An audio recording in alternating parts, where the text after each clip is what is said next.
Looks like we are live and on the air. And Proctor, if you're going to continue typing, can you mute? Oh, sorry. Welcome everyone to the Foolish Tech Show. It is Thursday afternoon, and we are here mainly to provide answers and support for our products and services. And definitely, if you have any of those, feel free to jump over to foolishtechshow.com.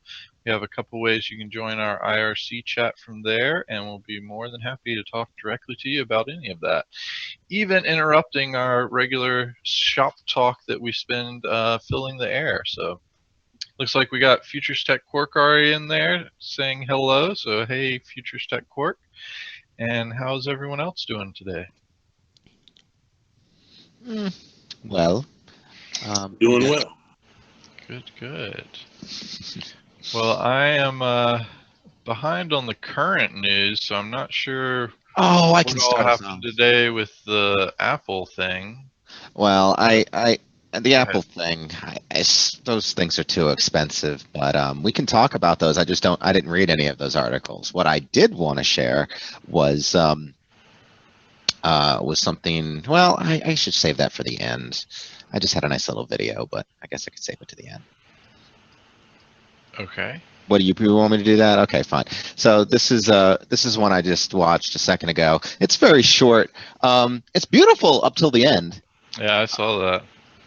And I just I'm just hurt. wondering, did this guy? I mean, is it just you just jump off a random cliff? Do you know where you're going to go? Do you like take a look or? He had to have had something planned out. That's why he was in that. Because like there's a few times there where you're like, oh, this is gonna be where it's gonna happen.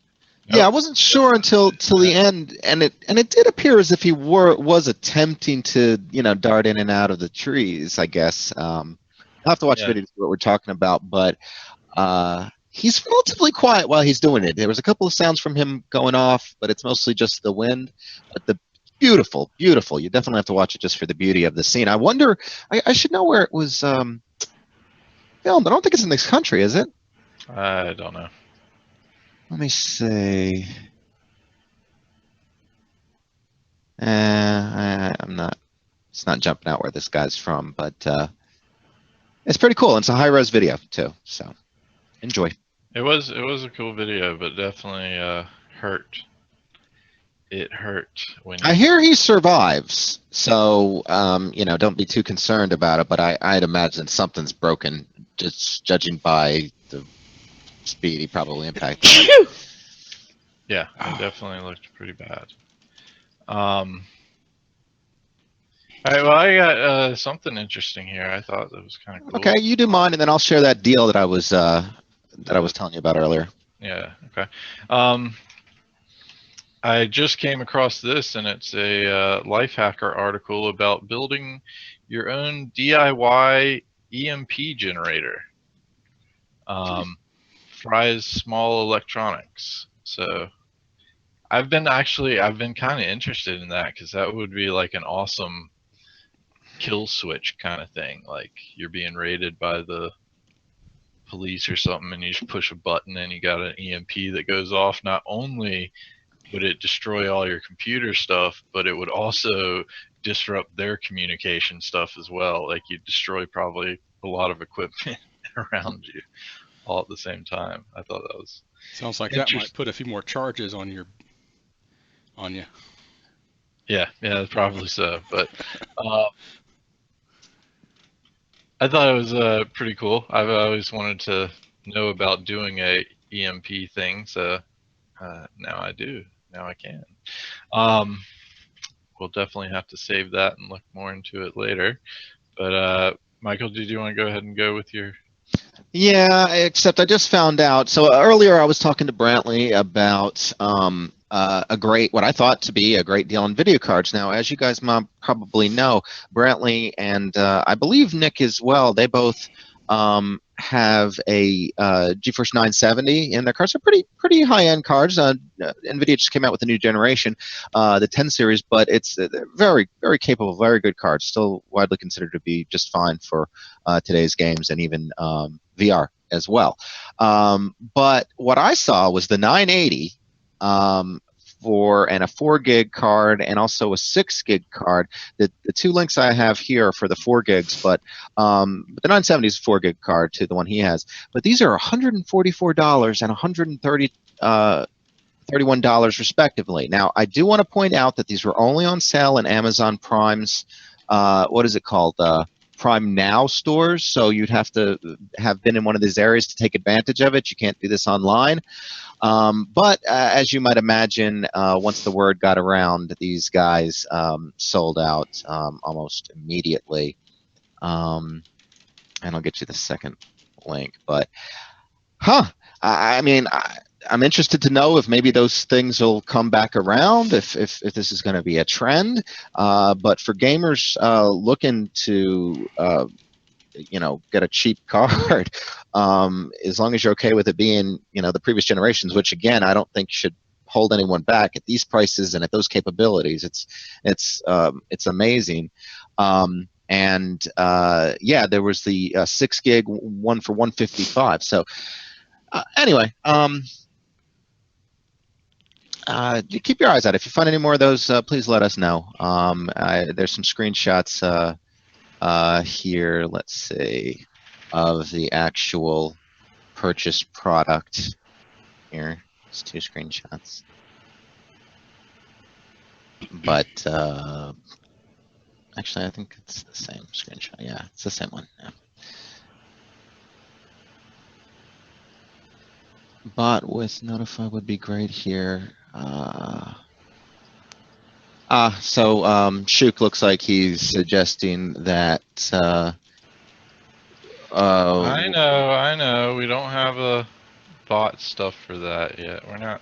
That's too much time to invest. We got other things we're working on.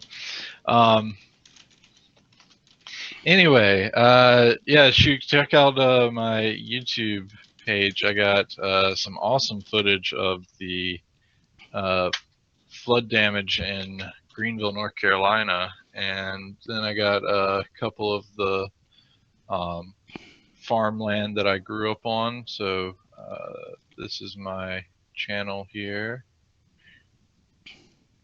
if you want to check it out.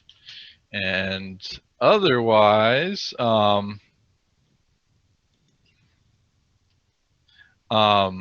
let's see what we got. Oh, this I just came across. So apparently there's a ransomware currently in development that will force you to do a survey before it'll unlock your files. They can just have my files. Yeah, right. So I thought that was kind of interesting. Yeah, I wonder which would I mean, of course, yeah, people are going to be more willing to take the survey, but I'm very privacy minded. I would put that up right up there with the ransom. I'm not going to pay the ransom, but I'm also not going to do that. Okay, they want to know if you want a Snickers bar or a Butterfinger, dude. Okay, that sounds like a Halloween. That's a complete this offer to continue. So you got to pick one of those and. Oh, then you have another survey beyond. I think this is ransomware that's being pushed out by those candy companies, to get feedback from consumers. It's not surprising. I mean, it's very surprising to me that we haven't seen more legitimate players try to enter in to these fields. Yeah, because that's what they want to do is have. That's what legitimate people want to do is commit a felony. Well, I mean, they do. They do it all the time, as it is selling our information. But that's information you give them, not information that they force you to give them through taking over your computer. Well, I think it's a small big difference there. No, big difference in you giving up your data and being forced to give up your data. Like if you since most users aren't aware that they're giving up anything at those points in time, then when they send action off is about the same. They're intending that people don't do that. So, and they're taking advantage of a broken scheme of license. No, that's just people are stupid. If they give out their data, then they should understand that they've just given someone else their data. Like I've told you before, Michael, I know, but why do I have to pay my ISP and then have them take info from me? Well, guess what? There's a new FCC privacy rule that shields your personal data from your ISP. And it's not opt out. It's not one of those you got to opt out of it for it to happen. Do you have oh yeah, it's right there. I got the link. The rules reverse the current status quo in which your ISP can track all your data unless you explicitly opt out. So thank you. There you go. That's the good news of the day. That's the good news of the day. Thank you. I feel much better now. Well, speaking, you shall receive, right? I mean, good FCC. They're really doing a good job, smash up job these days. Yeah, Cork, and I kind of wondered that as well, as if that that survey ransomware was actually more of a ploy to get your personal identification information so that they can basically like steal your identity instead. Yeah, I like Cork's idea too. Yeah, that's probably certainly why they're doing it. If they can get more information from you, they have more power with what they do steal. So. Yeah. Now, I guess it is possible that they could be marketing companies doing it that have been hired by larger legitimate corporations. They just simply don't know what means are being used to bring them the data. Because no marketing company discloses all their means usually. And second, what about marketing companies not outside of U.S. law? Then obviously a company in the U.S. would be very wary of doing something like this because we do have certain laws that do provide some protections there. But it's all outsourced, to India or somewhere else, all these things, and I'm a little concerned. But hey, I guess it's good that we're not seeing more of these types of things, and it is just the bad guys doing it so far, at least on a large scale, at least. So Shuk has a question. Sonic Wall, what do you guys think? Has a few people using them, but always open to competition that does equally well and doesn't charge an arm and a leg or require a master in Cisco's. I am not a fan of Sonic Wall at all. I agree with Quark and would move them over to Untangle would be the easiest. Their subscription fees are extremely cheap comparatively to Sonic Wall, from what I understand. Last time I checked into Sonic Wall, it was like thousands of dollars for a yearly subscription, and that's just ridiculous. It is. Same features from Untangle for like a couple $100. But now, again, he's talking about doesn't require masters in Cisco ECC, but being a master of Untangle could require quite a bit of experience as well. It doesn't. Have you used Untangle before? No. So okay, yeah, it's like the simplest firewall internet gateway thing that you can set up. Now, SonicWall has a lot of trust with their clientele. I wonder what they did to build that trust, but it does seem to exist. There's a lot of businesses that proudly claim that they have that in their infrastructure. I was just Shuk, the other side is the Untangle side is that you can set it up on a super cheap computer and be good. Like if they're retiring a computer, you can set up Untangle on that, throw an additional network card in there, and you got an internet gateway. Then they have subscription options that are extremely cheap for the comparative market value, I feel. But otherwise, if you're looking for more advanced and even cheaper, you can always go with pfSense or something like that. No, you can't do Pies. They don't have enough bandwidth for it. I would want something that you could put a gigabit. No. We need to at least be on some sort of level playing field if you're talking about Sonic Wall. Might not be enough either. I'm saying like you can get away with like a old Pentium dual core or single core even in certain situations. Hold on, I'm looking up the Untangle site and we'll get you some links here because that is definitely one that I would recommend, and they are extremely good from everything that I've used them for. I've set them up for businesses before as well, and their main site is here. Oh, they got all kinds of Halloween stuff there. Spiceworks has a article where a guy was asking a similar question about having a client with a sonic wall and having some experience with Untangle, and then asking some feedback on that. Of course, it is just feedback from the community at Spiceworks, but they do tend to be quite experienced there. So you might read through that, find some information as well. Where's the system requirements? Additional hardware details. I think that's the one we want. Yeah, so this gives you a good example of the hardware you'd be looking at. So that's their main page, the Untangled purchase options. Because if you are setting it up for a business, especially if they have a domain, you're probably going to want to go with the subscription options they have. But the last one's the hardware requirements. And I mean, like it's saying an Atom or P4 equivalent processor, a gig of RAM, 80 gigs of hard drive, and you have to have at least 2 network cards. Those are the minimum specs, but obviously it depends on. But that's for 1 to 50 devices. There you go. That's what I. There you go. Probably the most that you would probably deploy it for in one location, I would imagine, would be the 500 devices, and that's a dual core higher, 2 or more gigs of RAM, and same hard drive and network stuff. So. I don't know. This day and age of Internet of Things. This is what 500 computers and tons of network printers and other networking devices. I would think that. No, I'm not saying that they're wrong. You're I'm just saying that this be larger deployments of it.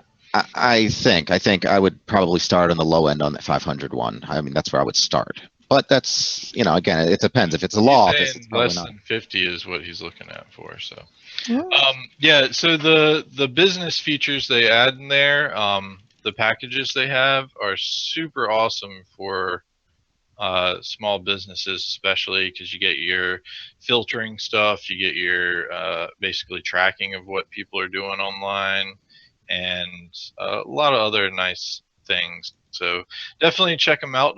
They have a free version, so you can install it free. Check out all the free options they have.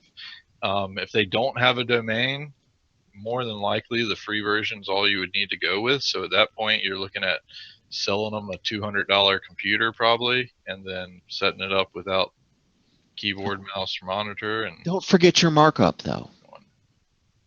Yeah. I think he'll remember that one. And also, since you're building your own box, like a white box for them, you could put your own name on it as well. That's another branding option. And if they don't already have some sort of contract with you, have them sign a support contract to go along with that custom hardware that you've provided. Yeah, definitely. I mean, like it said, with less than 50, you can get away with an Atom processor. So you could look at having a netbook and.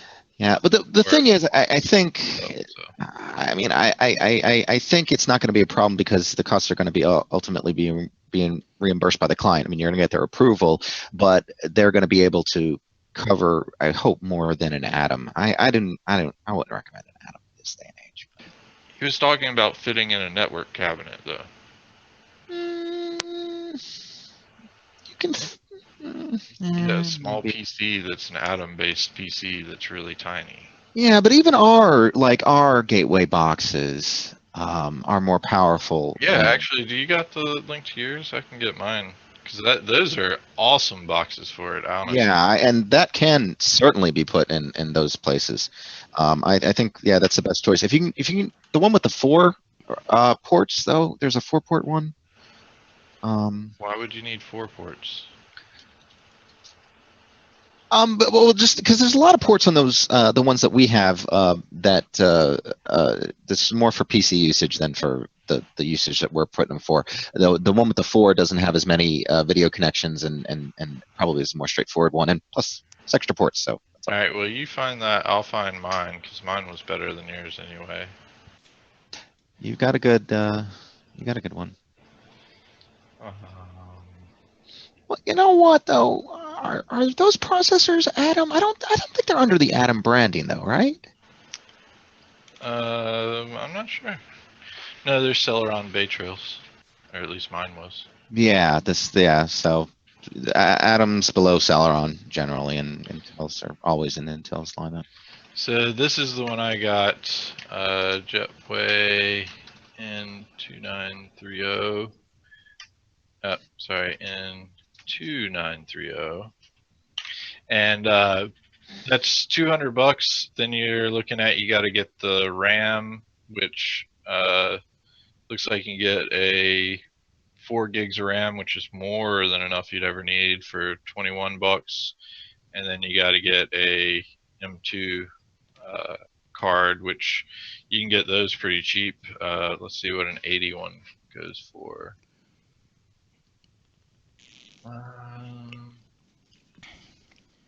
8GB 2. $49 for 80 gig Intel M2. So here's a link to a nice little table that Jetway has regarding a bunch of their products, including the ones I believe Brantley mentioned, and mine as well. And this, I think it's great to look at it at a glance. There's certain models, particularly that support PoE, which may be valuable if you're sticking it where you say you want to stick it in the network closet. And there's a variety of they actually go so far to differentiate whether it's an Intel or not gigabit Ethernet. So if they don't specify Intel, it's going to be a Realtek gigabit Ethernet. And some people obviously prefer the performance. Usually Intel's considered a little bit higher in that regard.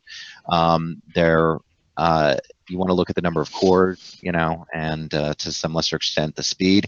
And I want to note that all of these in this list are fanless, and this list does include a actual core model as well, a core i7, i5, or i3 potentially. So he asked, Untangle can run in Linux, and as Futures Tech Eric mentioned, it's actually a full Linux distribution. You don't really get or need even a lot of access to the Linux distribution. It's all pretty much background stuff. You'll do everything mainly through the web interface with Untangle. So it is running Linux in the background, but it's not something you would have to deal with or work with or play with. You can get access to it, but there's not a lot that you want to change or do, and it's a highly customized version of whatever they're based on, if it is Debian. Yeah, it's an awesome product. I absolutely love it. You can get access to the back end. It's just majority of the stuff you probably won't need to for it. Actually, all of the stuff that I've ever dealt with, you didn't need to get access to it. Their web interface is so nice and so easy that you'll forget that it's a Linux distro even. Listen, not having access to the back end, I think in some cases is a good thing. Like for instance, for my media streaming, as you all may know, I prefer Kodi, and specifically I prefer distributions like LibreElect and OpenElect. Prefer the first one though. That being said, those ones, both of those don't allow you to access. Like you can't do, apt-get update on those. They have their own update schedule that they put out. But the beauty of it is that these things are a rock. They're dependable. I can guarantee when I go up and turn this box on that I'm going to be streaming and there's not going to be any problems in my experience. And that's typically what you want for a network gateway or firewall device. You want reliability and uptime, and having access to the back end. So, if you maintain it well enough, but you probably, I think it's unnecessary unless you have a specific need. Yeah. Yeah, Untangle will handle, like I said, it'll do over 2,000 with that box that I posted there. You just put in the full amount of RAM that it can get, and you'll be more than fine. And you're looking at 300, 350 cost for it. So, yeah. Oh man, that looks cool. I just came across this, a Jeep branded go-kart. and they're saying it's probably better at off-roading than your car. That looks freaking awesome. That's an awesome go-kart. Sweet. I wonder how expensive it is. I got a Jeep branded stroller for Ethan. What? Yeah. That must have had to run a pretty penny. I got it secondhand from my cousin, so it was affordable. All right, that's better. He paid a pretty penny for it.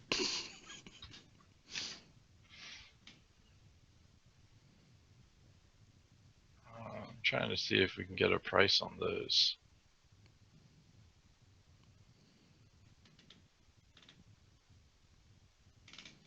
Yeah, I need to know if Santa can afford that.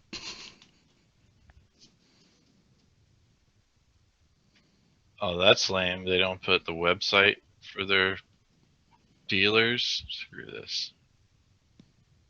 All right, well, we'll just move on from that. What else we got? They're still going on and on Untangle there.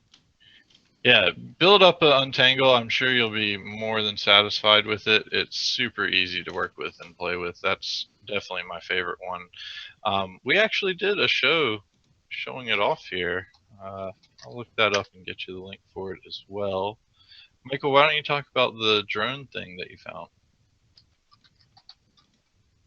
Michael, where'd you go? Michael, we're in the middle of the show, and I asked you something. Michael. Oh, did you notice the go-kart, you have to pedal it. It's not motor driven. What?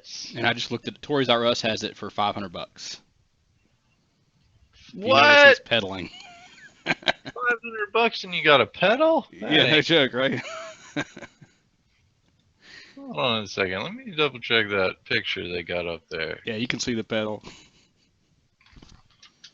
That did not seem like it is a pedal. Holy jeez. What in the heck is that? Yeah, that was disappointing.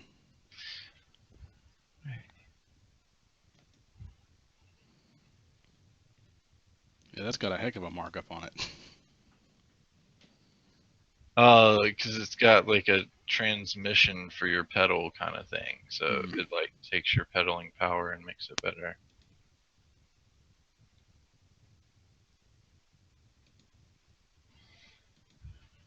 Hold on a sec though. We got some Untangle thing that we did here. Let me see if I can find it easier. It was last year when we did it. And more info on the hardware to run the Untangle on. You might want to go with like a inexpensive refurbished 1U server. You can probably get something for around $200 or $300 that's way overpowered to run it, and it'll fit in your cabinet.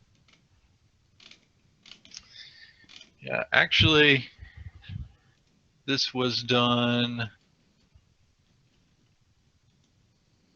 almost a year ago to the day. It's actually 364 days ago we did this video. We did an Untangle Internet Gateway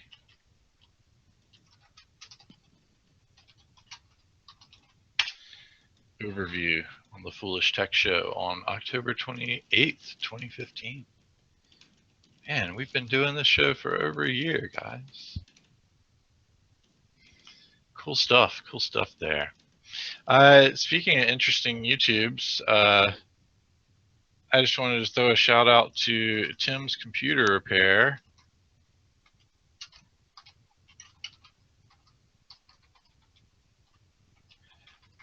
This is one of our friends, and he goes all out on his Halloween setups. If you want to see an awesome Halloween setup, check that out.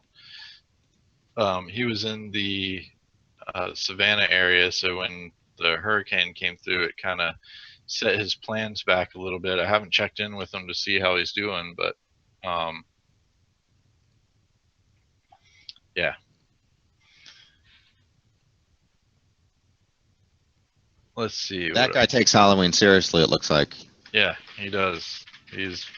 It's his favorite holiday of the year. He gets so excited when he's setting it all up and then having people come over and stuff. So I watched a pretty decent documentary on Halloween. I'll see if I can find it for you guys, but not on Halloween, but on specifically the guys that do this type of thing. There's a whole community across the country who are totally into this, and it's almost like they do it all year round. It's like the whole year leading up to the big culmination at Halloween for some of these folks.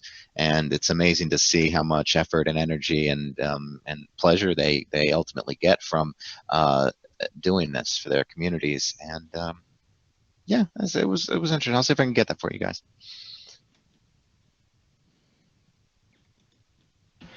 He must have a lot of time on his hands too. I mean, like he started getting set up and ready for it. Like this year, I was here when he first started getting set up for it, and it was like mid last month that he was getting things started. So like September 17th or 18th, I saw him, and he's like already like doing LED stuff and setting up gravestones and painting them and all that stuff. So yeah, he does awesome. But I thought this was interesting. Apparently, I just got my link out, by the way. That's it's the Houses October Built. I thought it was an interesting title. It's not a very high quality documentary, but it's good enough. Okay. I just came across this link. Apparently, Turkey shut down internet for 11 cities, and including landline and cell phones. Actually, I take that. I don't know why they did that yet, but I wanted to bring it up because isn't that incredibly scary how a government could just take away internet and phones and all that stuff for a segment of people? Yeah, it is. Oh, and by the way, I just sent out the wrong link. It's the same movie with the same name, just a different year, launch year. So my apologies from that. And if I could provide a link, that'd probably be even better, right? Yeah.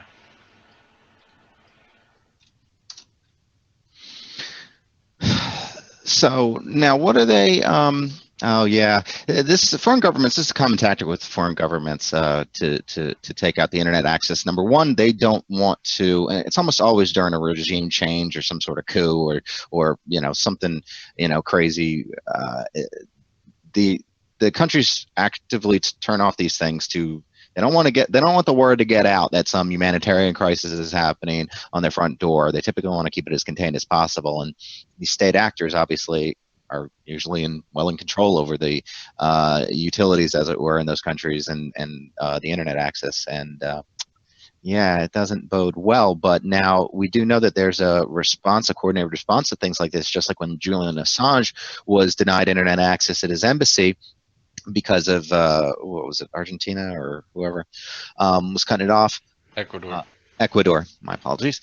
They a whole bunch of people set up hotspots or in London to offer him internet access, and similar things can be done around the borders in those countries, and balloons can be deployed with internet equipment and other things to potentially overcome the government's attempts. Yeah, but you're looking at satellite stuff at that point.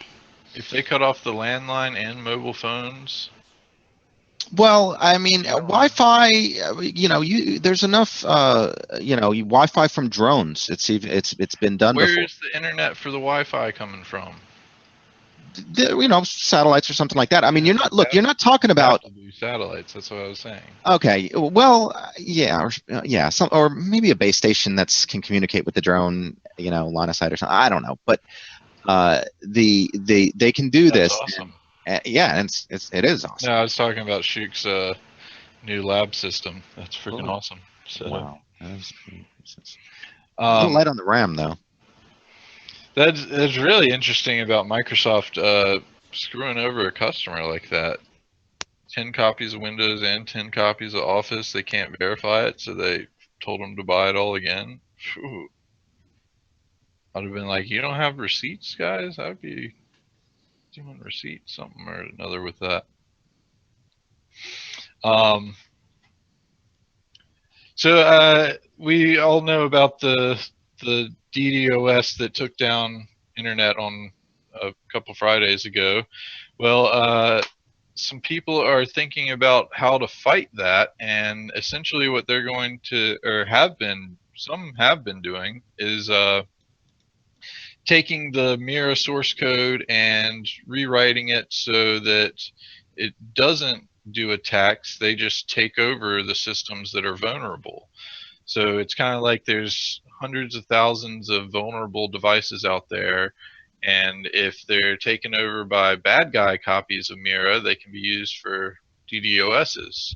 But if they're taken over by good guys, then they can't be used for DDoSs. So there's some legality issues in that, but I think that's a good idea on how to do that. Like, I'd suggest that the device manufacturers simply some of them they can, security. But some of them they can. That means you have to completely replace all of the stuff that you have. I get it, but that's the best solution. Something like this sounds a little crazy because I'm not sure if I can trust the guys putting that out to, once they have a change of heart and decide they want to get some extra money, they could, or use it for nefarious purposes, or I don't want anybody else but me in control of my devices. Is the point, I guess. Well, I do agree that you should do that, but I'm saying as the short-term fix-it issue, that's a good, awesome idea that they've come up with, is to take them over themselves. Yeah, I guess it's better than the bad guys, but. Maybe I would think like in education, a user education thing. So like take the devices over and then have the devices somehow inform the user that their device is compromised and that they should consider, something. I don't know. Big on user education. Oh, that's terrible, Shook. Yeah, that is terrible. So the IT person passed away and nobody had his access to the information that they had, so they lost all of their stuff from that. Whew, yeah, that's terrible. Dang. Well, but Definitely you can't put all your in the hands of one person. Can't put all your eggs in one basket. I mean, I've gone into a lot of businesses where something like that's happened and the IT person's left or whatever, and you go in and nobody knows passwords for anything. Yeah. Here's a good exercise for all the little shops out there listening, or all the little companies out there listening to us, the small ones usually, but maybe even the larger ones as well. See if your business can function without your IT guy being there. See if you can get through even a full week without the IT guy's assistance. If you have no backup plan for dealing with that, and you find that you can't get through even a short period of time like that, and don't have fallback resources to rely upon, you probably need to reevaluate your infrastructure in that regard.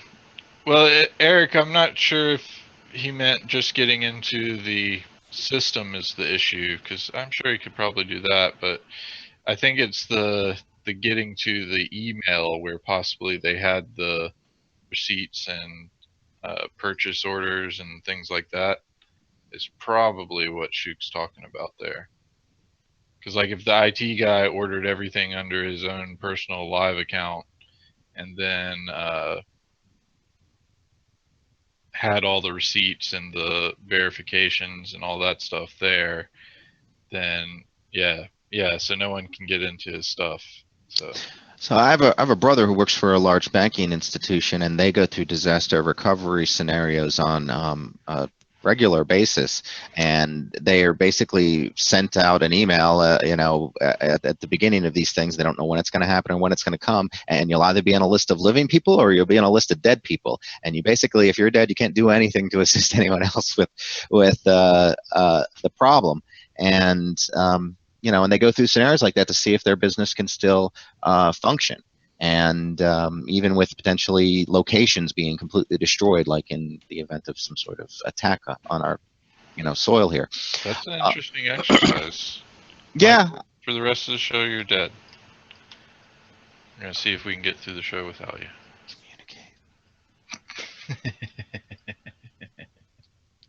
Communicate. I'm just kidding, Michael. You don't have to be dead. You can be a lot. Put on a dead face. Oh, I thought I had to. Wait, can you put it on a dead face? Let me see your dead face. That's your dead face. Yeah. Actually, you are dead for the rest of the show if you're going to keep that face on. It's too hard to hold for that length of time. Oh, it's only 20 minutes. And yeah, that's a good plan there. Shoot, have at least somebody that has your info as a backup. And it actually brings up an interesting question of like, could Microsoft, because I mean, if they had a live account, then Microsoft has access to that stuff. Where do Microsoft accounts go if the person dies? Like, well, social media has access? Yeah, I know social media, like Facebook has options for that, but I don't know if email accounts and things like that do. Well, what you'd have to do is provide proof of death, which is you can do easily enough, if it's legitimate at least. And then once that occurs, you just have to provide probably it had to probably be a family member or some. They probably have some strict rules on how even close the family member might have to be to gain access. But I imagine through something like that, because it's probably the same process that they do when somebody dies and they have to, give away their stuff. What happens? Yeah, probably have the executor of their will or whatever handle that. Yeah, I wouldn't think it could come from just the company, but yeah, I imagine it could come from whoever's the executor. But well, interesting story. Thanks, Shug, for joining us and bringing up all these interesting topics. Yeah, it's good stuff to think about. Ouch, Microsoft even told the sun to go. Oh, man, that sucks. So, I thought this was another interesting thing about governments and mass surveillance media style stuff. So apparently Canadian police are looking for help on a murder investigation, and they went to the cell phone companies, asked them for all the cell numbers that were connected to cell towers in the area where they believe the murder would have taken place or happened or started, and they sent them all a text message asking them to go to the police site and fill out a survey questionnaire to try to get more information about a murder that happened to see if they can find witnesses or something like that. They compare this to the traditional police tactic of basically pounding on doors and pacing the streets. They would normally go up to each house in an area where a crime was committed and engage them. I believe that this is maybe a more convenient and quicker way to get access to all those people, but I think there's still some value in the traditional method of doing this, and there's also some privacy concerns, I would imagine, over them being able to do that. And a little bit like Big Brother's watching, if you expect to receive a text at any point in time from a police officer or other authority figure, we're not used to doing that, I don't think. Yeah, well, when I read it, my first thing was like, man, I might just start leaving my cell phone off unless I need it. And if everyone left their cell phone off or didn't answer the text or didn't respond to them, would that limit the police's ability to gather information? Is this because of underfunded police departments relying upon technology to fill a gap with staff? I have a lot of questions about the use of technology in this way, and I don't buy the simple response necessarily that it is just an exact duplicate of knocking on doors. Yeah, and I think it's a little bit different. I don't know. What do you guys think? You guys have an opinion? Let us know. Yeah.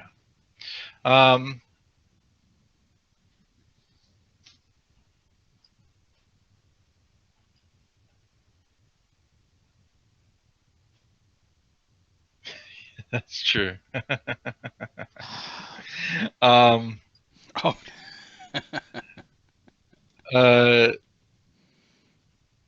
Yeah, and we do need to verify at the beginning probably that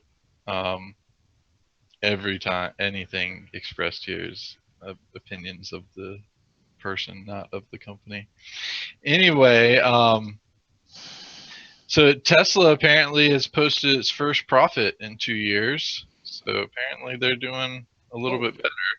I'm wondering if it's not supported by government subsidies anymore. I don't know, but I'm wondering if they are. A lot of that's got to be based on the fact that they've pre-sold a whole bunch of cars that aren't going to be out until 2019 now. Oh wow. Yeah.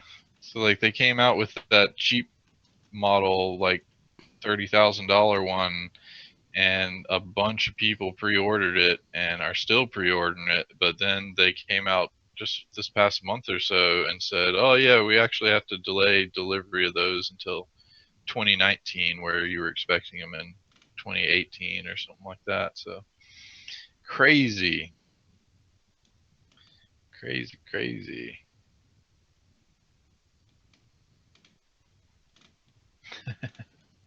Don't tell people to send their IT department home for a week. I was kind of questioning that as well. Large organizations do it all the time for disaster recovery, or for threat, testing. Well, speaking about delays, Apple has delayed their AirPods, so those nifty little wireless earbuds. Apparently, they had some more stuff that they had to work out with them to get them working right. So,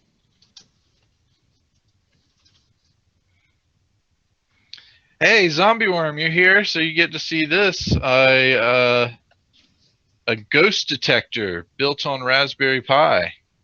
Check that out. I thought that was a pretty cool little Pi thing. And more with Legos. I would never do this to my Legos, but if you wanted to melt your Legos with a torch, it apparently looks really cool. But you don't have to do it yourself. You can watch the video of somebody else having done it.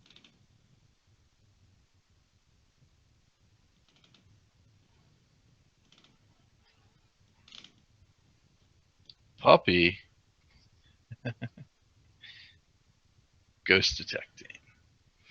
Well, I was wondering how long it would take for VR to go down this path, but apparently someone has made a VR game where you can pee on natural beautiful landmarks.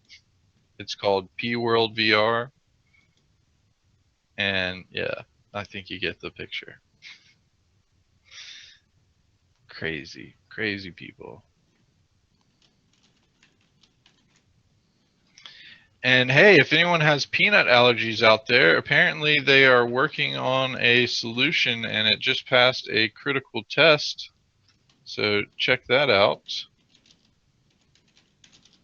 Yeah, welcome to the human race. But yeah, the peanut allergy thing, definitely a good thing for a lot of people. I know, like, it's crazy that I think some schools have even banned peanut butter and jelly sandwiches. You can only have jelly sandwiches now because of peanut allergies are becoming so severe. Proctor, do you have any of that at any of your kids' schools?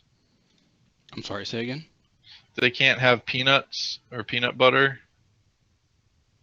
Like I've heard of school systems that have just banned peanut butter because of peanut allergies. That's ridiculous. Yeah, I don't know if the school actually restricts it or not, but they do ask for allergy information when you register the children for school. Yeah, but if you send your kids, I've also told Hannah and Matthew not to give anything out with peanuts or nuts in it to anyone other than themselves. That's responsible, but you're still well within your purview as a parent to send your kids to school with PB&J, right? I mean, I guess in the case of what Brantley was saying, no, you're not. Yeah, I've heard of places where the school district has just banned peanut butter and peanuts altogether from entering the school. So you just are left with a jelly sandwich at that point. Yeah, peanut oil too, even, as RDM points out. How about almond butter? I'm not sure how far nut allergies go with that. I don't know. I was just being sarcastic. Or maybe Nutella, is that based on nuts? It is. Right? I have no idea. Sometimes you feel like a nut, sometimes you don't. Yeah, you could only have almond mounds, is it? Not almond joys. Almond joys have nuts. Yeah. Mounds don't. Yeah. Great song. Catchy song. Yes, Shook, it was not available 10 years ago, but it was available the day after VR came out, as far as porn VR. Yeah, when I was in school, I used to sell my lunches. You know, my mom would pack my lunch, and I would sell that thing. I'd cart it out and sell it and make a heap of cash. They actually, the principal actually made me stop selling it. I was doing so well.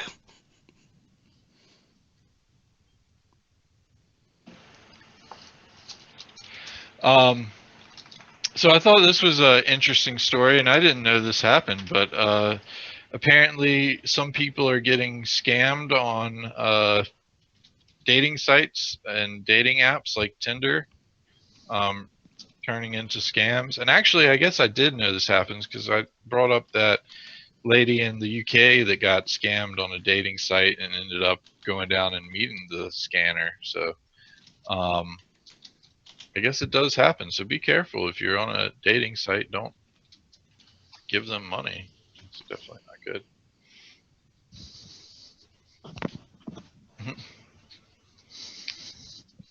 Most of them are scam. I didn't know that because I don't do a lot of dating apps either, I guess. So that might be side of it.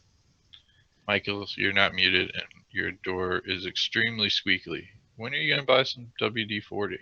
Everybody, is that Michael? Yeah, that was Michael. Everybody get Michael WD-40 for Christmas. Yeah, right? He needs a lot of it, apparently, with how squeaky that door is. So, just look for his address. Yeah. Or just research past shows. We have more than enough hints for it.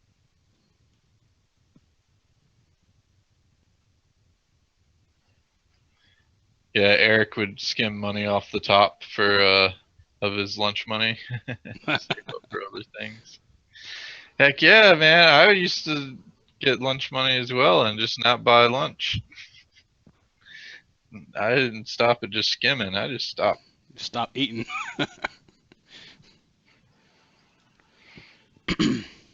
Well, I've seen fake profiles and stuff, but this seemed like it was a little bit more into like they befriend you, they end up gaining your trust, and then end up asking for money for something terrible. And at that point, you feel like they're your friend and you want to help them, and you send them money, and they basically have ripped you off. So at my kids' schools, their lunch is free for everybody.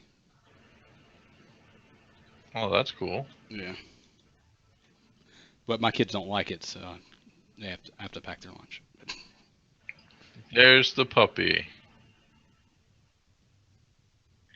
She's like, oh, you're letting me sit on top of you now. You're not yelling at me to get down. I guess he didn't hear me say that we were giving out his address to everyone. Definitely not. I know, but the endorphins that Lucy is releasing and causing to release in my brain is making me not worry about that. She's got this ear-to-ear grin, which is just amazing. My heart melts. I can't say no to her because she just smiles so deeply. And she's pink. She's pink on her lips and on her tummy. And when she gets excited, she blushes. She blushes. She turns bright red. Oh, it's amazing. It's amazing.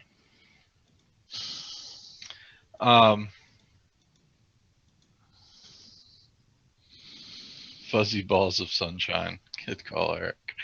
So, if you want to know why lithium-ion battery fires are bad, check out that. That's a pretty devastating thing there.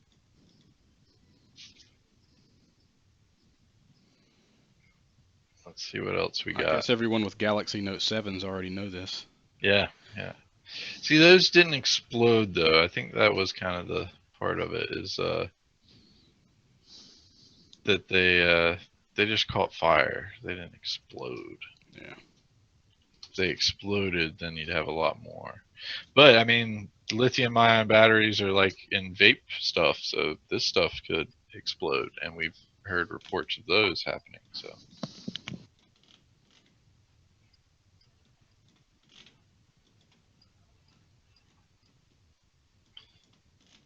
Lithium-ion burned a plane to the ground in Philadelphia. Wow. Dang.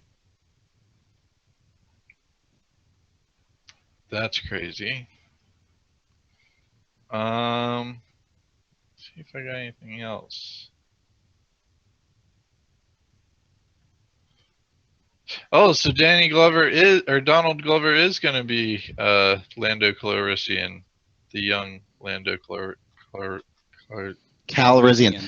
The young Lando in the Star Wars.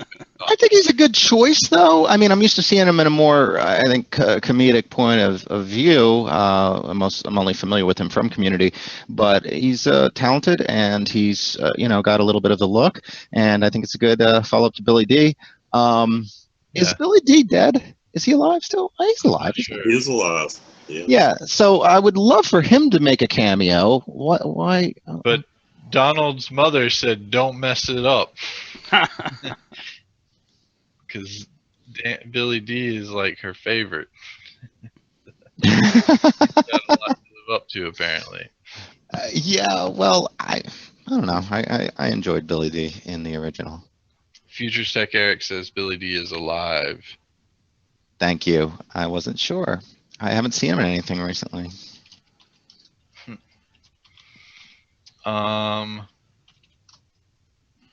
What else we got out here?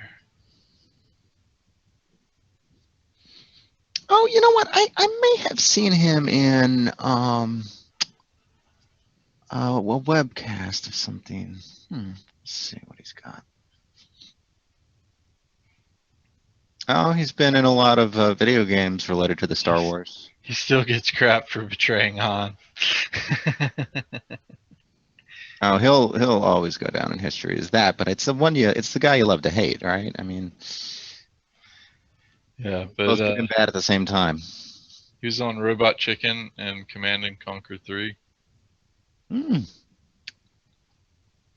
Oh, so Michael, I was telling you about that movie In a Valley of Violence. Okay. Apparently, the dog that was one of the main characters in that is the smartest dog in Hollywood, possibly more talented than a lot of actors in Hollywood.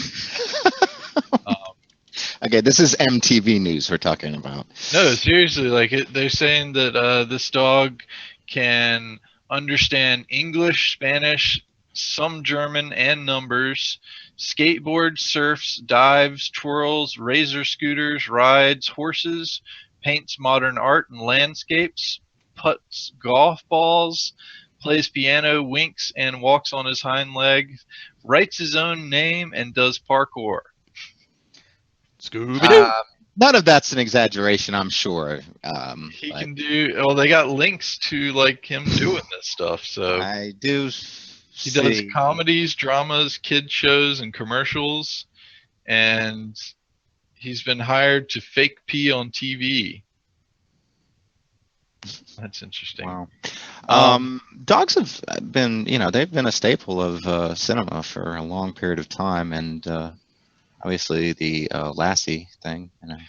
There was even a quote in here from Edward that's in that movie, and they were doing a shot, and his hat blew off, and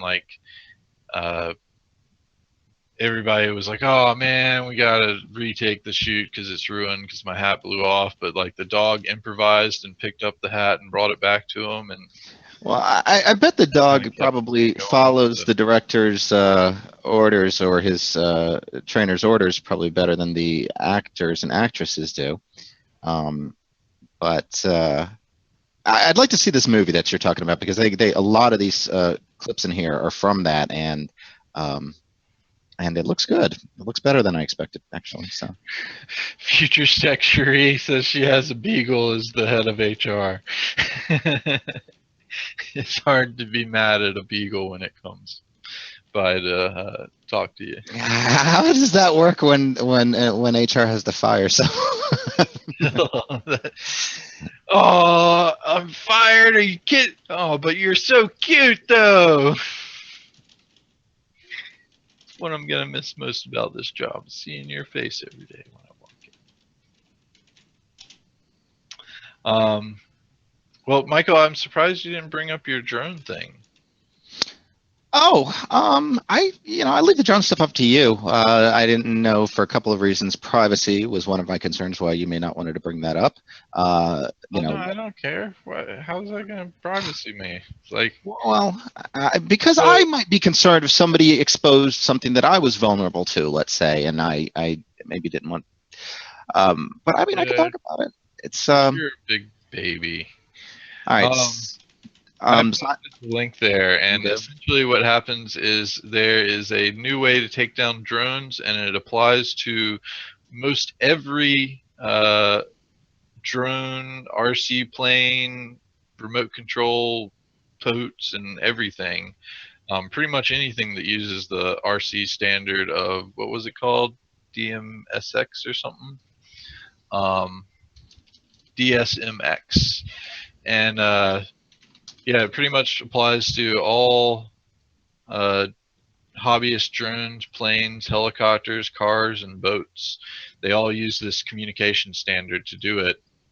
And apparently there's some big weaknesses in it to where someone else can gain control of your drone just with a few tricks here, and then basically they take over control and lock you out from it. So yeah, this is almost akin to, I would say, like what you're doing with the pineapple attacks and deauthing somebody and getting them to connect to yours. It's something like that, except it's actually exposing the secret that's shared between the transmitter and the drone itself.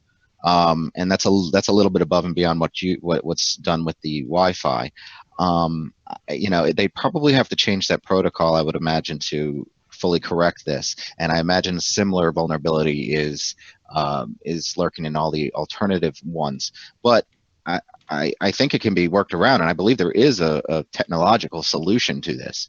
But I don't know how easy it would be to change all the existing drones. I don't know. Are their firmwares upgradable typically, the drones? Yeah, for the Phantom, I know you can get upgrades for the firmware, so it may come out as that. But I mean, that's just replacing the entire communication protocol from what I thought. Yeah, no, it would be pretty drastic, and it also means that this vulnerability is going to exist for quite some time before there's a solution.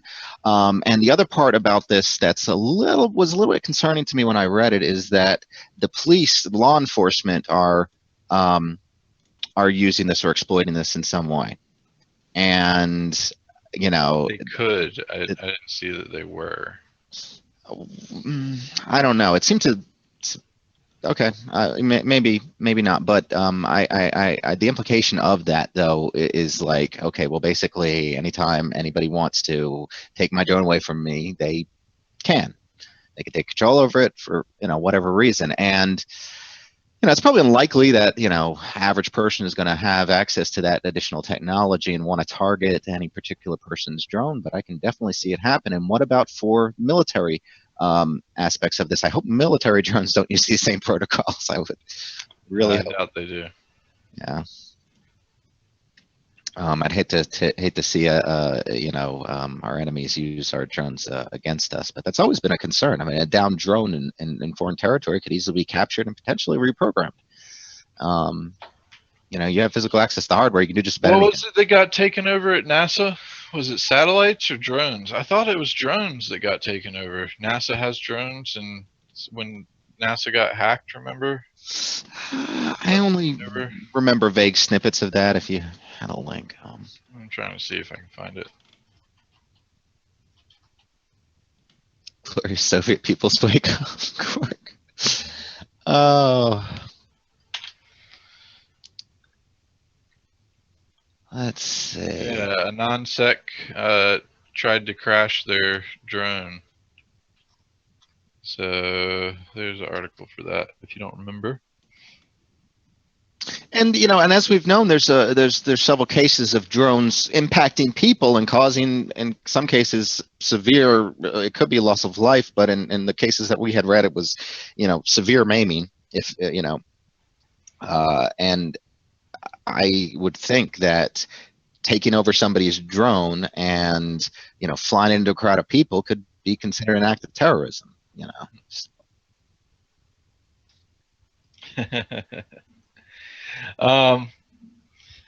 that would be fun to have their Mars rover taken over. All right. Well, anyway, we have reached our hour limit for the day, so we're gonna get back to it. And yep, we are planning on having CP8 by Halloween, Shook. So yay! Yes, I agree with that. And otherwise, thanks everyone for joining us and bringing up all the awesome chatter today. We very much appreciate having all of you here and partaking in all of this awesome discussions with us. But we will be back tomorrow for our Friday show at 6 p.m. And that's going to be our last one for a week. So make sure you join in then, because while we're at Spice World, we're going to put the Foolish Tech Show on pause. So have to get your news fix and stuff elsewhere next week. And otherwise, we'll see you tomorrow, I guess. So thanks everyone for joining us. Thank you so much, everyone. Appreciate it. Take us on out, Proctor. All right.